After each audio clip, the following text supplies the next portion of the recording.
मेघना श्यामलाल और सुजाता की इकलौती औलाद थी, इसलिए वो लाडली भी थी। उसके पिता श्यामलाल किताबों की दुकान चलाते थे। मेघना भी अपनी पढ़ाई पूरी करके अब अपने पिता के साथ ही दुकान पर बैठती थी। मेघना बेटी, ला तेरे बालों में तेल लगा दूं? कितने दिन हुए तूने सिर की मालिश भी नहीं करवाई। लंबे बाल रखने का शौक है पर तेल भी तो लगाया कर। माँ, तुम हो ना मेरे बालों की देख रेख करने वाली, तो मुझे क्यों चिंता होने लगी? अच्छा, ससुराल चली जाएगी तो खुद से ही अपने सारे काम करने होंगे तुझे। क्या माँ, मैं तो वहाँ भी तुम्हें ही ले जाऊंगी। अगले दिन मेघना के पिता दुकान की किताबें और स्टेशनरी खरीदने बड़े बाजार चले जाते हैं। मेघना दुकान पर बैठी होती है। जी, मुझे एक फाइल मिलेगी, बड़ी ऑफिस फाइल। जी, ये 60 रुपए और ये 80 रुपए वाली है। ये 80 रुपए वाली दे दीजिए। ये इस तरह से पेपर नहीं लग पाएंगे, रुकिए मैं आपको पेपर पंचिंग मशीन देती हूँ। थैंक यू वेरी मच, वरना कोई इतनी मदद नहीं करता।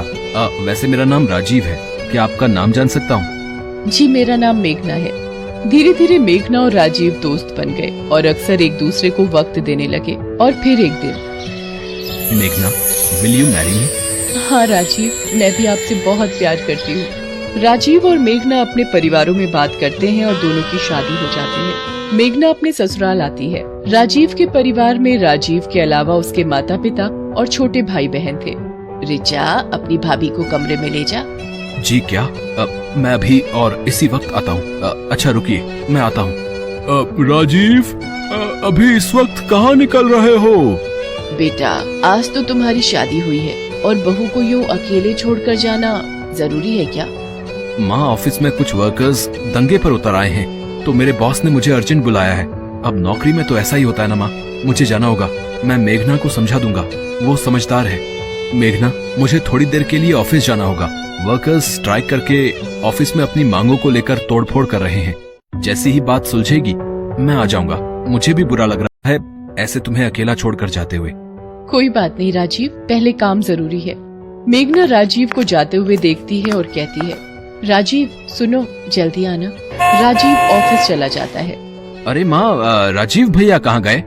राजीव के ऑफिस में कुछ मजदूरों ने दंगा कर दिया है, इसलिए उसे जाना पड़ा। राजीव ऑफिस पहुंचता है, वहाँ पर वर्कर्स दंगा कर रहे होते हैं। अरे मोहन, सुरेश, ये क्या तरीका है मांगे पूरी करवाने का? इसे मारो, सबसे पहले तो ये मालिक का चहेता है, इसे ही मारो मारो मारो। सब वर्कर राजीव पर डंडे बरसाने लगते हैं। राजीव के सिर पर चोट आती है और वो वहीं मर जाता है। सारे वर्कर डर जाते हैं। अरे मालिक की गाड़ी आ गई, भागो भागो। राजीव, ये क्या हुआ राजीव? सर, ये तो मर चुके हैं। हमें ये बुरी खबर राजीव के परिवार को देनी होगी। बॉस राजीव के घर फोन करके राजीव के मरने की खबर देता है। ये नहीं हो सकता, मेरा राजीव नहीं नहीं। पिता का फोन हाथ से छूट जाता है। वो बड़ी मुश्किल से सबको ये बात बताता है। मेरा राजीव, ये क्या हो गया? हमारी खुशियों को किसकी नजर लग गई? भैया, आप हमें छोड़कर क्यों चले गए? कुछ देर बाद मोहित रोता हुआ राजीव की लाश को घर ले आता है। मेघना तो बिल्कुल शांत हो चुकी थी, मानो उसकी जिंदगी रुक गई हो। राजीव, आप मुझसे वादा करके गए थे कि जल्दी वापस आओगे। आपने वादा तोड़ दिया राजीव, आपने वादा तोड़ दिया। मेघना के माता पिता भी आ जाते हैं। पूरा माहौल सदमे में आ जाता है। राजीव का अंतिम संस्कार हो जाता है।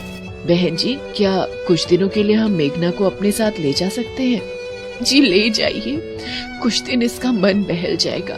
माँ, मुझे कहीं नहीं जाना, मैं यही राजीव की यादों के सहारे रहूंगी। तभी राजीव की बुआ दादी कुछ औरतों के साथ आ जाती है। आशा, ये क्या हो गया? राजीव कितनी छोटी उम्र में चला गया। अब रीति रिवाज के मुताबिक मेघना बहू को राजीव की विधवा बनकर रहना होगा। पर बुआ दादी, मुझे ये सब कुछ नहीं पता, तभी तो इन विधवाओं को लाई हूँ। ये मेघना को सब कुछ समझा देंगी। माँ, ये सब करना क्या जरूरी है? माँ, भाभी के साथ ये सब क्या हो रहा है? ये आजकल के बच्चे हमें बताएंगे रीति रिवाज। चलो, तुम लोग मेघना को सफेद साड़ी पहना लाओ, फिर इसके सिर के बाल उतरवाने हैं। माँ, ये बहुत ज्यादा हो रहा है। भैया के जाने की इतनी बड़ी सजा, इसमें इनकी क्या गलती है?